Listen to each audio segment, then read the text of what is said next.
오늘은 예수님의 지상의 마지막 한 주간에 대해서 이제 우리는 좀 살펴봅니다. 이 복음서의 이 기자들이 마태복음, 누가복음, 마가복음, 누가복음 이런 복음서의 기자들이 예수님의 마지막의 한 주간에 초점을 많이 맞추고 있습니다. 전기로는 좀 독특한 방식이죠. 전성기에 대한 기록이 아니고 마지막 한 주, 십자가로 가는 한 주에 초점을 맞춥니다. 어쩌면 이 마지막 일어난 이 사건이 인류 역사에 가장 큰 영향을 끼친 사건이 되지 않았겠나 하는 생각이 듭니다. 이 마가복음을 기록한 이 마가는 담담하게 이 사실을 기록하는데요. 예수님의 십자가의 처형의 과정을 어떤 수식어나 또 어떤 설명도 더 붙이지 않고 마치 기자가 현장을 보고 간략하게 상황을 기술한 것과 같이 이 부분을 기록하고 있습니다. 그래서 우리는 이 짧은 이 구절, 오늘 예수님이 고문을 당하시고 십자가 처형까지 고창까지 가는 이 장면에 이 짧은 대목의 내용 우리가 많이 알고 있고요. 그러나 이 본문을 대하는 독자의 관점 그리고 태도에 따라서 전혀 다른 메시지로 다가올 수가 있습니다. 어떤 의견은 이런 짧은 대목이 우리의 인생을 바꾸어 놓을 만한 파괴력을 가진 강력한 이런 메시지가 될 수도 있고, 또 어떤 의견은 그저 무덤덤하게 옛날 지나간 영화를 하나 짧은 단편 보는 것처럼 지나갈 수도 있습니다. 이제 우리는 마가복음 후반부로 들어와서 십자가 사건 앞에 바싹 다가가 있습니다. 십자가로 가까이 다가가는 것은 조심스러운 것이죠. 왜냐하면 십자가에 대한 나의 반응이 무엇인가를 좀 지켜보는 것은 우리 신앙의 굉장히 중요한 부분입니다. 2004년도에 개봉되었던 멜 깁슨의 패션 오브 크라이스트, 그 영화는 온 세계의 이목을 집중시킨 영화였습니다. 그 영화에서 예수의 십자가의 처형 장면이 굉장히 리얼하게 표현되었습니다. 굉장히 충격적인 장면이 많았습니다. 피투성이가 된 예수의 그 모습이 화면 전체를 꽉 채울 때에 그것을 계속 관람하는 일은 신자로서는 굉장히 부담스러운 일이었습니다. 그냥 액션물을 보는 게 아니기 때문에, 그때 저는 이제 시드니에서 목회할 때인데 교회가 극장을 통째로 빌려서 함께 관람을 했습니다. 사실은 그게 내가 갈까 말까 고민을 했어요. 그 예수님의 그 처참한 십자가의 그 장면을 이렇게 어떻게 내가 볼 수 있을까, 또 내가 내 안에 무슨 반응이 일어날까 좀 궁금하기도 하고 부담스러웠어요. 실제로 그때 이 반응이 다양했습니다. 곳곳에서 흐느끼는 이런 분들도 계시고, 어떤 분은 눈을 감고 있기도 하고, 또 어떤 이는 무덤덤하게 또 팝콘을 먹으면서 그 장면을 관람하는 것도 보았습니다. 자, 오늘 이 본문은 십자가에 매달리기 직전의 예수의 모습입니다. 그리고 우리는 십자가 도상으로 가는 길에서 다양한 부류의 사람들을 만납니다. 아마 거기에 나도 어디쯤에 있을지도 모르겠죠. 2000년 전 이야기로 돌아간다면 나도 어디쯤, 그때 거기 너 있었는가, 찬송가처럼. 예수님의 십자가에 대한 기록을 읽을 때 나는 어디쯤, 또 어떤 마음으로 읽는가. 우리는 지금 영화가 아니라 목격자의 기록을 통해서 예수의 처형 과정, 고문의 과정을 살펴봅니다. 자, 예수님의 십자가 도상에는 다양한 부류들이 있었습니다. 첫째는 제자들이었죠. 앞에서 우리가 많이 보았는데 그들은 예수를 따르는 일에 실패합니다. 가장 최적거리였던 그들이 예수님을 부인하고 버리고 도망합니다. 가장 뼈아픈 대목이죠. 제자들의 실패. 둘째는 종교 지도자들의 거룩입니다. 예수를 죽이기 위해 가장 앞장을 섰던 인물들이죠. 군중들을 선동하고 예수를 십자가로 몰아간 장본인은 바로 종교 지도자들이었습니다. 우리는 거기서 종교의 허구를 보는 거죠. 메시아를 가장 환영해야 할 사람들이 죽이려고 안달을 하고 있습니다. 아이러니죠. 셋째는 무리들입니다. 군중들은 예수를 십자가에 못 박으라고 소리를 치릅니다. 종교 지도자들의 선동에 놀아난 무지한 백성들 모두 예수를 거부하고 등을 돌리고 거부했습니다. 이런 요한복음 1장 10절로 11절에 이미 예수님이 말씀하신 바 됩니다. 이 요한의 기록에 의하면 그가 세상에 계셨으며 세상은 그로 말미암아 지은 바 되었으되 세상이 그를 알지 못하였고 자기 땅에 오매 자기 백성이 그를 영접하지 아니했다. 여러분, 이것이 오늘 인류의 역사의 모습이에요. 세상이 그를 알지 못하고 자기 땅에 오매 자기 백성이 영접하지 않았다. 예수 그리스도가 이 세상에서 경험했던 것은 리젝션입니다. 거부. 여러분, 이것이 죄의 특징입니다. 죄가 무엇입니까? 죄의 최종적인 목표는 하나님을 거부하는 것입니다. 그리고 하나님을 대적하는 일. 그래서 이사야의 예언 그대로입니다. 그리스도는 사람들로부터 싫어 버림받았다. 싫어. 그냥 그리스도가 싫어 버려버렸어. 그래서 이사야가 그리스도 오시기 700여 년 전의 예언 그대로 이루어집니다.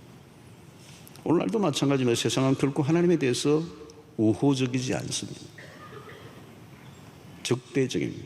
오늘 이 세상의 모든 문화 안에 하나님에 대한 이 적대적인 문화, 그것은 우연이 아니고요, 그냥 자연스러운 것입니다. 이제 오늘 우리는 또 다른 그룹을 만나는데 군인들입니다. 군인들. 예수의 십자가 처형을 직접적으로 맡았던 군인들. 여기 군인들은 총독 관제에 있는 군인들이라고 볼 수 있고요. 이 로마의 군인이기보다는 이방, 사마리아 지역, 딴 지역에서 데리고 온 군인들로 여겨집니다.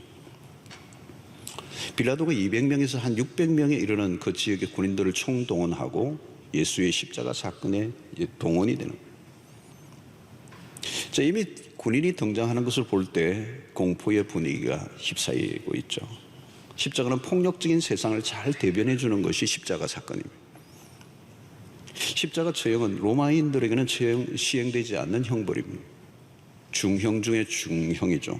그래서 십자가라고 하는 것은 인간이 얼마나 지독한 고통 속에서도 오래 버틸 수 있으며 그리고 그 고통 속에 서서히 죽어가게 하는 것을 연구하고 만들어낸 기발한 고문 방식, 형벌의 방식. 자, 군인들은 예수를 굉장히 거칠게 다루고 있습니다. 오늘 이 본문을 자세히 보면 정말 예수님은 거칠게 다루고 있고 물건 취급, 짐승 취급을 당하고 있습니다. 이리저리 끌고 다니고 있습니다. 최소한의 인간적인 대우도 없습니다. 예수의 십자가를 통해 인간의 악이 여과 없이 드러나고 있습니다. 여러분, 악이라고 하는 것은 단순히 선의 결핍 상태를 말하는 게 아니에요. 우리가 생각하는 것보다 훨씬 더 악랄하고 적극적인 것입니다. 세상은 하나님을 거부하는 정도가 아닙니다. 예수를 적극적으로 능욕하는, 농락하고 죽이려고 달려들고 있습니다. 고대 사회에서 점령군의 군인들은 피지배국의 죄수들을 어떻게 다루었을까를 가장 사실적으로 보여주고 있습니다. 본문을 보면 군인들에게 이 예수는 일종의 놀이개감으로 전락해 있습니다. 예수를 때리고 그의 몸이 망가 으스러뜨려질수록 그들은 더 흥분해 가는 것. 매우 거칠고 난폭하게 예수를 다루고 있습니다. 저는 1세기에 오늘 이 십자가 사건을 통하여서 인간의 악이 어떻게 노출되고 있는가, 우리가 그것을 보고자 하는데요. 1세기 인간이나 20세기나 21세기 인간성은 다르지 않습니다. 변하지 않아요. 인간성 자체는. 인간의 악은 그대로 여전히 그대로 있다는 것. 요즘 우크라이나에 전쟁이 벌어졌지만 이 전쟁이 벌어질 때도 인간의 죄악상이 충분히 드러나고 있죠. 아이들이, 여성들이, 이라크전에서도 포로에 대한 잔인한 참수들이 언론에 공개되기도 했습니다.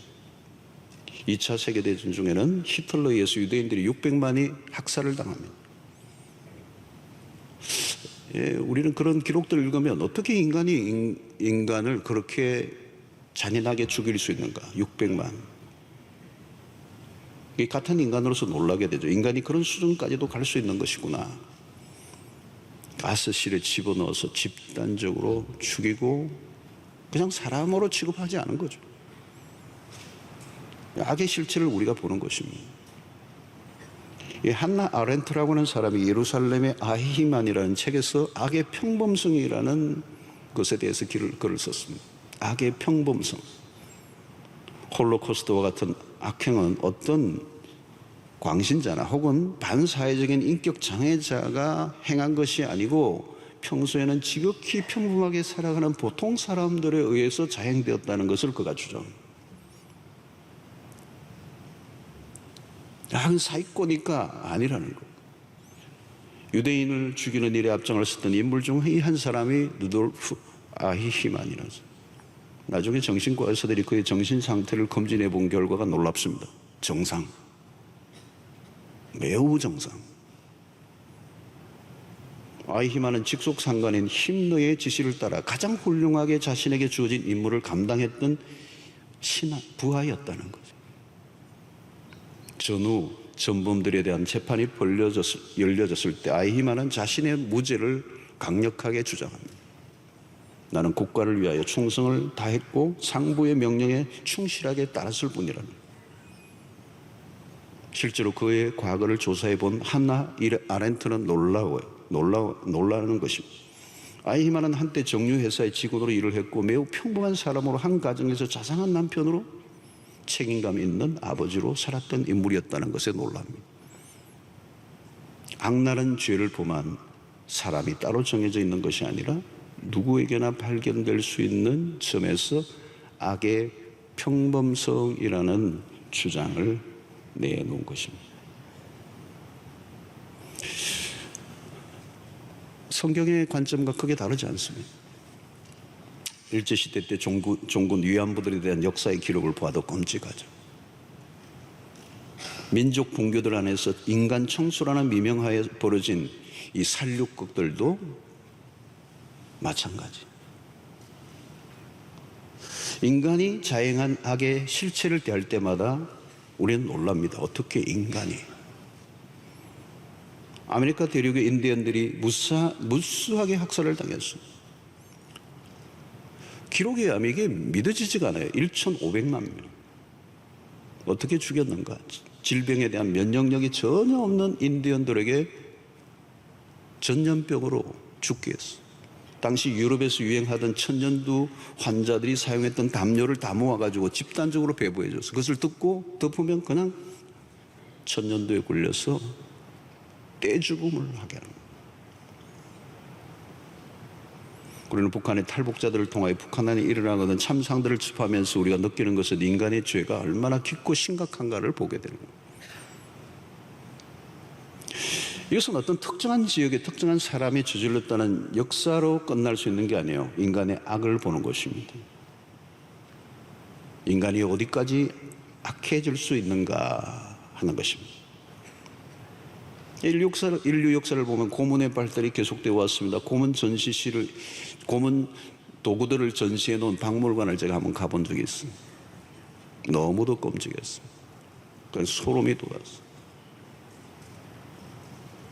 어떻게 하면 인간이 최대한 고통을 겪으면서 죽어가게 할 것인가를 연구하여 만드는 기구들, 그런 많은 기구들이 또한 종교 재판에 쓰여졌다는 것.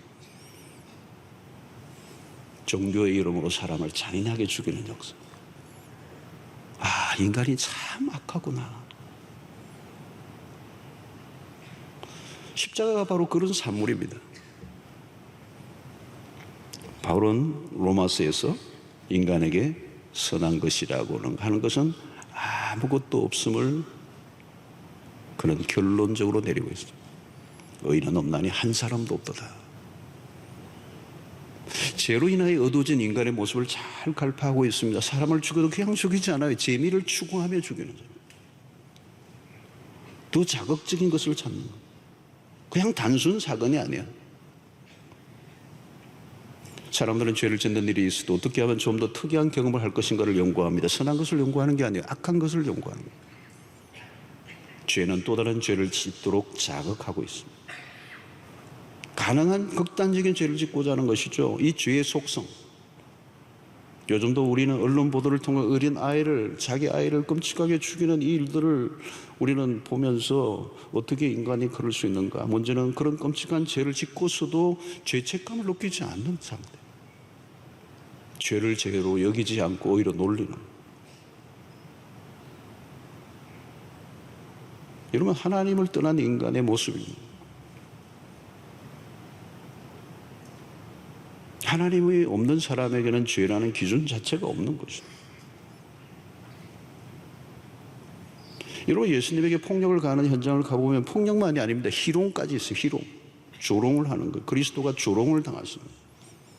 그리스도가 누구이십니까? 죄가 없으신 분이십니다. 그러면 하나님의 아들이시고 왕정의 왕이신, 그리고 참으로 의지신 목자이십니다. 그리스도가 죄인들에 의해 비웃음을 당하고 있는 모습은 충격적입니다. 갈보리에서 예수는 범죄자 중에 하나로 취급되고 있었습니다. 여러분, 조롱을 당하시는 예수의 모습은 계속되고 있죠. 십자가에 매달려 계실 때도 십자가 아래에서 사람들은 조롱을 합니다. 너가 하나님의 아들이었던 내려와 보라고. 그 밑에서는 옷을 제비 뽑고 있는 것입니다. 17절에 예수께서 자색 옷을 입히고 가시관을 엮어 씌우고 있습니다. 자색 옷이라는 것은 왕이라는 뜻이죠. 그런데 이것은 놀리기 위하여. 너가 왕이라고? 가시관을 엮어 씌웠다는 것. 아주 뾰족한 강한 이 사막에서 자라는 이 가시나무. 그것을 면류관을 상징하는 거예요. 면류관을 쓰셔야 될 그리스도의 머리에 가시관을 씌우고 18절에 보니까 경례하여 이르되 유대인의 왕이여 편항할지어다. 하이, 너가 왕이라고? 19절로 20절에 보면 갈대로 그의 머리를 치며 그리스도의 머리를 치며 침을 뱉으며 꿇어 절하더라. 희롱을 다 한 후 자색 옷을 벗기고 도로 그의 옷을 입히고 십자가에 못 박으려고 끌고 나가니라. 여기 20절에 희롱을 다 한 후 제일 큰 희롱을 할 만큼 하고 난 다음 그리고 십자가로 골고다로 끌고 갔다는 거예요. 여러분, 이것이 세상이 가지는 예수에 대한 태도입니다. 오늘날도 똑같습니다. 여러분, 예수를 조롱하는 세상이죠. 욕하고 농담의 소재로 삼고. 여러분, 영어를 보면 영어에는 예수 그리스도 하나님의 이름을 끼어 넣은 욕이 얼마나 많은지. 그리스도를 비웃는 것이죠. 여러분, 우리가 믿는 하나님이 세상에서 어떤 취급을 받으셨는가를 보여주고 있는 것입니다. 여러분, 그리스도가 당하신 핍박을 통해서 무엇을 보여주는 것입니까? 예수께서 핍박을 당하시는 일들을 통하여 앞으로 예수를 따르는 사람들이 당할 일을 예고하고 있는 것입니다. 기독교 역사를 보면 얼마나 많은 그리스도인들이 핍박을 받았는지 모릅니다. 예수의 그 거절 받으신 일은 그리스도만으로 끝나지 않는다는 거예요. 그리스도를 따르고자 하는 사람들에게도 따라오는 일입니다. 디모데후서 3장 12절에 무릇 그리스도 예수 안에서 경건하게 살고자 하는 자는 박해를 받으리라. 제대로 된 신자로 살려고 하면 반드시 겪게 되는 일이 있는데 그것이 고난이에요. 박해라는 거예요. 주님께서 나를 따르라 하실 때 이미 그 말씀 안에는 고난의 삶이 포함되어 있는 것입니다. 오늘날의 기독교 안에는 변질이 많이 일어나 고난을 생략해 버렸습니다. 그러나 사실은 항상 고난이 따라다니는 게 정상입니다. 고난을 생략하고 그리스도를 따를 수가 없다는 것입니다. 사탄은 고난을 제거하려고 했습니다. 베드로는 예수님에게 십자가는 일어나서 안 될 일이라고 생각하고 막았습니다. 그러나 그것은 사탄의 생각과 일치하는 것이었습니다. 고난이 빠지면 그리스도가 될 수가 없습니다. 고난은 그리스도를 따르는 사람에게 명백히 따르는 일이라는 거죠. 빌립보서 1장 29절에 그리스도를 위하여 너에게 은혜를 주신 것은 다만 그를 믿을 뿐 아니라 또한 그를 위하여 고난도 받게 하려 하심이라. 여러분, 우리가 예수를 믿는 것 때문에 욕을 먹고 비웃음을 당한다면 당연한 일입니다. 우리가 믿음 생활을 하면 반대에 부딪히게 되고요, 세상에서 거절을 맛보게 됩니다. 때로는 욕을 얻어먹을 수 있고요, 오해를 받는 이런 다반사입니다. 우리 교회 중고등부 아이들이 학교에서 기도 운동을 하는 애들이 꽤 많습니다. 굉장히 자랑스러운 아이들이 많습니다. 감수성이 예민한 때인데 이 중고등부 아이들, 요즘 초등부 아이들도 우리 교회 아이들이 자기 학교에서 점심시간에 기도 운동을 하는 애들도 있는데요, 놀라운 일이죠. 내 중고등부 아이들이 학교에서 이렇게 기도를 하려고 모여서 335 기도하려고 하면 막 이게 핍박이 있어요. 막 그냥 놀리기도 하고 성경책을 빼앗아가기도 하고 그 왕따를 경험하는 거야. 왕따를. 그런데도 우리 아이들이 잘 버텨내면서 학교 교장 선생님을 위해서 학교를 위해서 기도하는 이 아이들이 우리 교회에 얼마나 많은지 모르겠어요. 여러분, 오늘날 교회가 잘못해서 욕을 먹는 경우도 있지만 그냥 교회가 싫은 거예요. 그래서 욕하는 건. 교회 이미지를 바꾸자 노력을 해야 되기는 하지만 그렇다고 세상이 교회 이미지가 좋아지면 세상이 교회에 대해서 우호적일까? 그러지 않아요. 군인들이 더 이상 조롱할 수 없을 때까지 이제 가고 있습니다. 그래서 그 조롱하는 것도 이제 지루해지자 예수를 십자가에 매달기 위해 해골이라는 뜻을 가진 골고다로 데리고 갑니다. 그들은 가능한 최고치의 모멸감을 주려고 모든 것을 동원하고 있습니다. 여기서 우리가 눈여겨보아야 하는 것은 인간에게 악이 얼마나 속속들이 꽉 차 있는가를 보여줍니다. 성경이 우리에게 무엇을 가르쳐 주려고 하는 것입니까? 인간이 얼마나 악한가 하는 거죠. 자신이 무슨 짓을 하고 있는지를 모르는 것입니다. 예수께서 십자가에 매달려서 하신 가상칠언 중에 중요한 말씀이 뭐예요? 저들을 용서해 주십시오. 저들이 하는 일을 저들이 알지 못하고 합니다. 무슨 말씀입니까? 십자가의 못을 받고 있는 그들은 자신들이 얼마나 심각한 죄를 짓고 있는가를 몰랐어요. 이게 인간의 무지. 여러분, 죄인의 특징이 뭡니까? 자기가 누구인지를 모른다는 거예요. 자기를 못 봐요.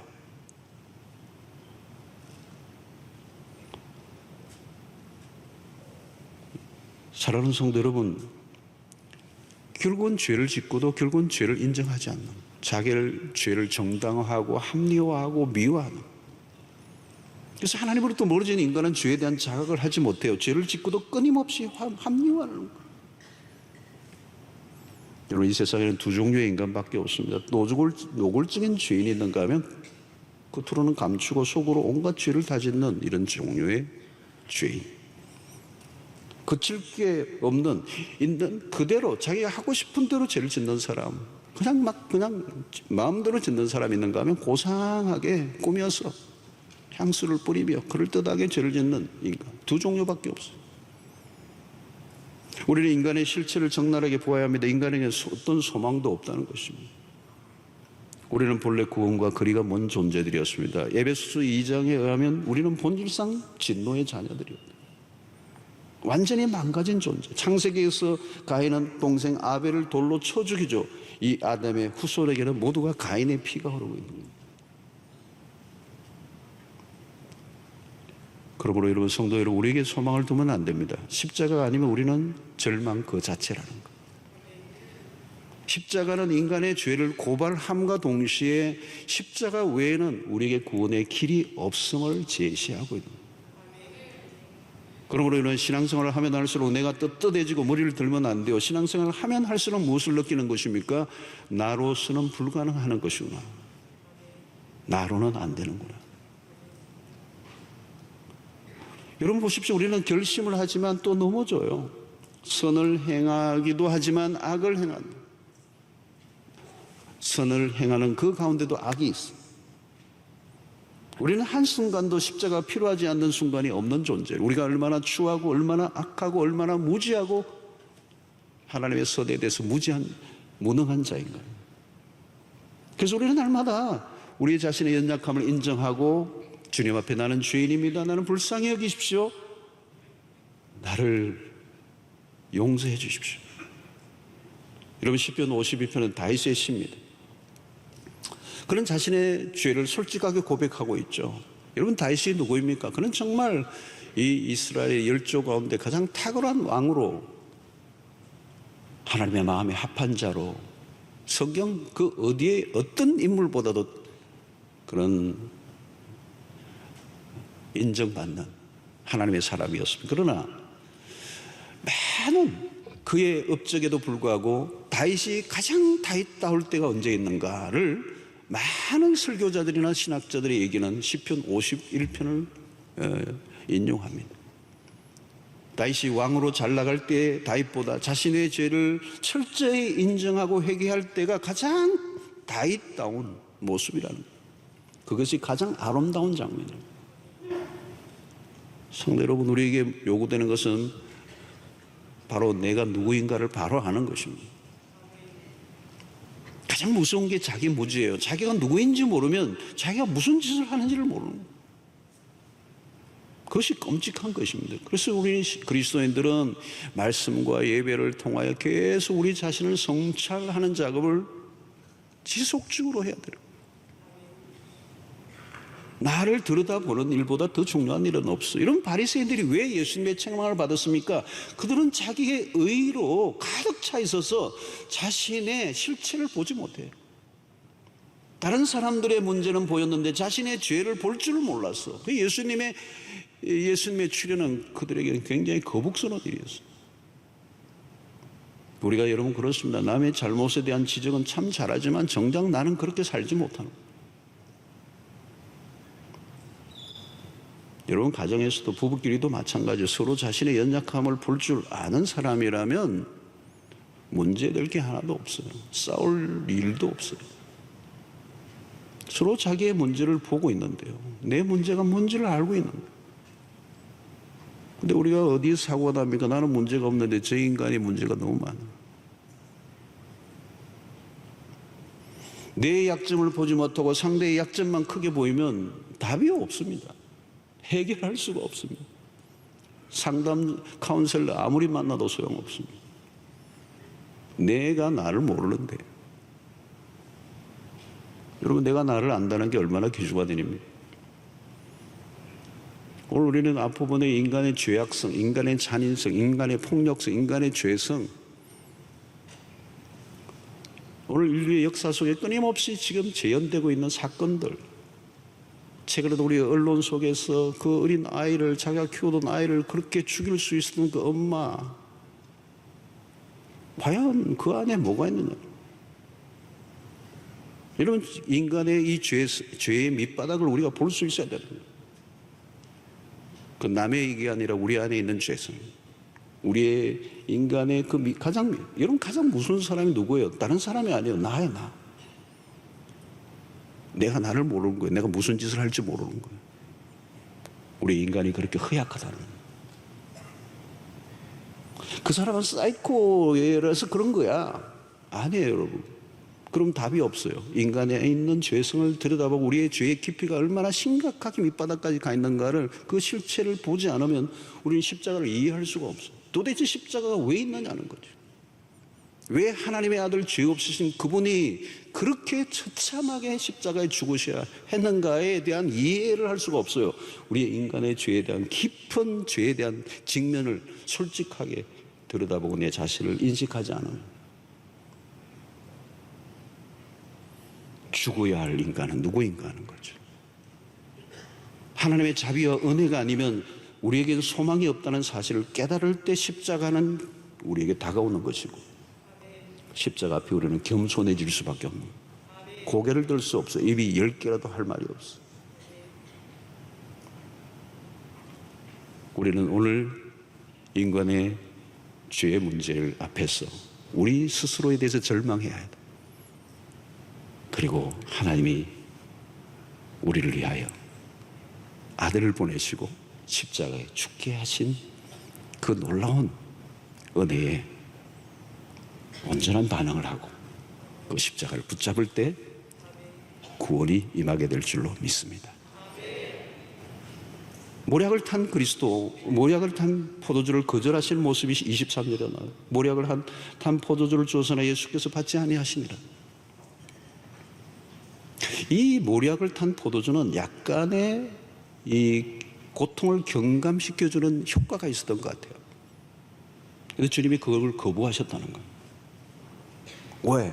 주님은 십자가의 고통을 온전히 모든 걸 감당하시기 위하여, 그 이유는 우리의 고통을 제거하시기 위하여, 당신에게 주어진 진노의 잔을 말끔하게 완전히 마시기 위하여, 조금이라도 고통을 경감시키는 그 불의 모략을 탄 포도주를 마시지 않았다는, 이런 부자와 나사로 얘기해서 지옥에 간 부자가 목이 너무 타 들어가서 나사로에게 부탁을 해요. 너 그 손가락 끝에 물을 찍어서 내 혀끝에 좀 잠시라도 되게 해달라. 이 고통의 끝 지점에서 그 손가락 끝으로 잠시 찍은 물방울 하나라도 내 혀의 끝에 닿게 하고 싶은 마음, 그게 육체를 가지고 있는 인간이에요. 그 고통이 얼마나 심했으면 그 물의 흔적만으로도 고통을 들고 싶은 것이 인간의 마음이에요. 그런데 주님은 십자가의 그 상상할 수 없는 고통을 앞에 두시고 조금이라도 경감시키려고 하는 그 모략을 탄 포도주를 거부하셨습니다. 왜냐하면 우리의 온전한 구원을 위하여, 우리가 당해야 할 모든 고통을 완전히 제거하시기 위하여 주님이 친히 받아들이기로 결정하신 것입니다. 사랑하는 성도들, 우리는 이 십자가를 바라보며 정말 이해가 되지 않죠. 어떻게 그 고통을 그 미련해 보이는 방식으로만 우리에게 이를 통해서만 구원을 이룰 수 있는 일인가? 전능하신 하나님에게 다른 길이 없었을까? 이보다 더 나은 방법이 없을까? 그러나 그리스도가 고통을 피하시지 않으신 이유는 그 길밖에 구원의 길이 없기 때문에. 예수님의 제자들은 십자가를 피하라고 요구했습니다. 그들은 십자가를 바로 이해하지 못했습니다. 결국 예수를 부인하고 도망을 치고 말았습니다. 십자가를 바로 이해해야 우리의 신앙이 날개를 달게 되고 성경 전체가 눈이 열리게 되고 하나님의 선하신 계획이 무엇인가를 알게 되는 거예요. 창세기부터 요한계시록까지 그리스도의 십자가를 통한 하나님의 계획, 그것이 인간 구원을 위한 하나님의 완벽한 마스터 플랜이라는 사실을 깨닫게 되는 거예요. 로마서 8장 28절에 우리가 알거니와 하나님을 사랑하는 자 곧 그의 뜻대로 부르심을 입은 자들에게는 모든 것이 합력하여 선을 이루느니라. 아주 타이밍이 맞게 마지막 부분이 나왔어요. 모든 것이 합력하여 선을 이루느니라. 여러분, 여기 선이 뭔가요? 여기 구원을 말하는 겁니다. 모든 것이 합력하여 선을 이룬다. 이 선은 구원입니다. 십자가는 우리를 구원해 내시려는 하나님의 선하신 계획입니다. 인간의 죄악을 하나님은 최선으로 바꿔 놓으셔서 그게 십자가입니다. 우리의 구원을 위해 예수님은 친히 치욕을 당하셨습니다. 주님은 고통을 조금이라도 약화시키려고 하지 않았습니다. 그런다면 십자가는 단순한 도가 아닙니다. 교리가 아닙니다. 사상도 아닙니다. 거기에는 피가 있고 고통이 있습니다. 십자가상에서 벌어진 참혹한 장면들 하나하나에는 우리가 받아야 할 죄에 대한 징벌이 숨어 있는 것입니다. 사랑하는 성도 여러분, 우리는 이제 이 십자가의 이 형장에 우리는 계속해서 가까이 다가가면서 하나님께서 우리에게 베푸신 구원이 얼마나 놀라운가를 발견하는 은혜가 있게 될 줄로 믿습니다. 여러분, 십자가는 우리가 그 십자가를 따라가면 결국은 우리가 그 십자가의 가해자라는 사실을 깨닫게 되고 십자가의 어느 지점인가 서 있는 나를 발견하게 될 것입니다. 소망이 없는 우리를 향하여 주님이 우리의 손을 내미시고 그 실패의 지점, 가장 처참한 그 죄인의 자리에 있는 우리에게 주님이 팔을 펴셔서 우리를 초청하시는 것을 보게 될 겁니다. 여러분, 십자가를 바라보십시오. 이 십자가 상에 매달려 있는 양팔을 벌리신 예수 그리스도의 모습은 어떤 모습일까요? 온 인류를 품어내시려고 하시는, 환대하시려고 하시는 주님의 모습이에요. 우리는 끊임없이 그리스도를 거절했지만 주님은 끊임없이 우리를 품어내시는, 우리를 끌어안으시는, 우리를 용서하시는, 우리를 구원의 길로 인도하시는 그 주님을 만날 수 있게 될 줄로 믿습니다. 우리는 십자가로 가까이 가면 갈수록 우리의 인간이 얼마나 절망적인 상태에 있는 죄인인가를 깨닫게 될 뿐만 아니라 동시에 하나님의 은혜가 얼마나 큰가를 동시에 발견하게 되는 것입니다.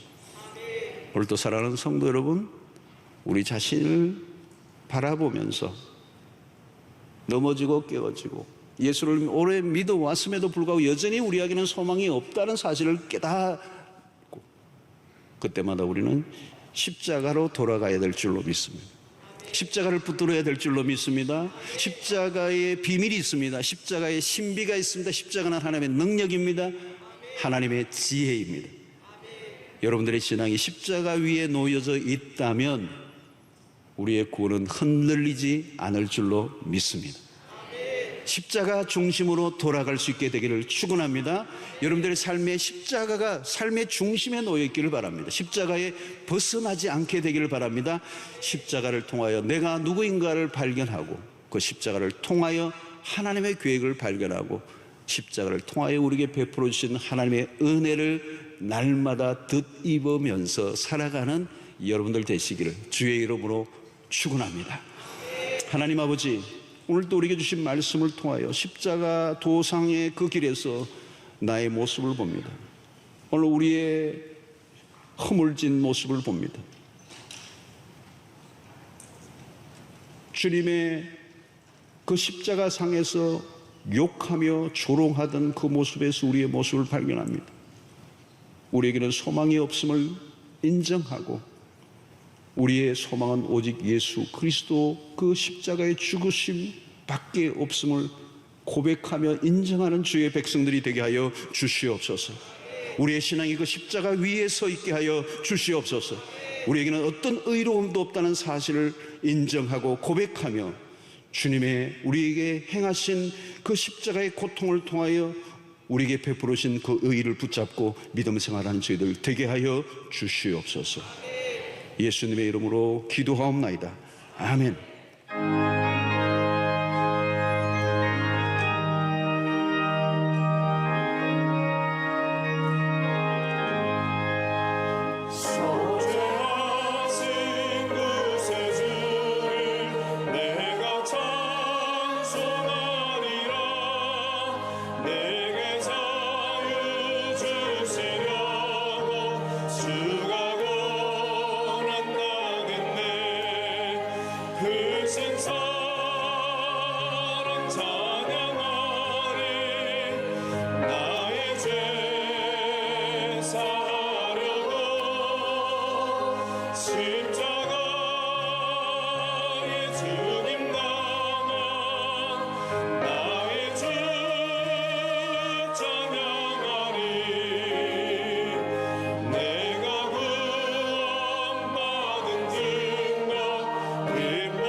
나의 주 찬양하리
하나님, 이 시간에 견물질을 구별하여 주 손에 올려드립니다. 하나님의 나라와 복음을 위해서 이 물질이 잘 쓰여지게 하시고 드린 손길들을 기억하사 우리의 모든 생업에 복을 주시고 흘러 넘치게 하사 나누고 베풀고도 남는 역사가 일어나게 하여 주시옵소서.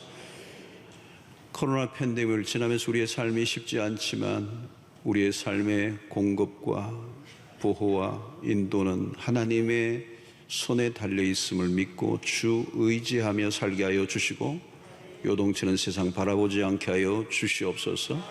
우리의 염려와 근심이 다 떠나가게 하시고 주님께 맡기는 온전한 신앙인 되게 하여 주시옵소서. 우리의 가정, 직장, 사업, 진로, 결혼, 취업 다 주의 손에 올려드립니다. 하나님의 때에 하나님의 방법으로 아름답게 이루실 것을 신뢰하며 기다리는 저희들 되게 하여 주시옵소서. 병중에 있는 성도들 주께서 긍휼히 여겨주시고 육체적 질병, 정신적 질병에서 자유함을 얻는 역사가 일어나게 하여 주시옵소서. 코로나에 감염된 우리 교우들도 빨리 낫게 하시고 후유증 없게 하여 주시고 건강을 힘입고 다시 새로운 삶을 살게 하여 주시옵소서. 전쟁으로 고통하는 하나님, 우크라이나의 백성들을 위로하시고 전쟁이 빠르게 종식되게 하여 주시옵시고 세계 곳곳에 도움의 손길을 통하여 그들을 위로하여 주시옵소서.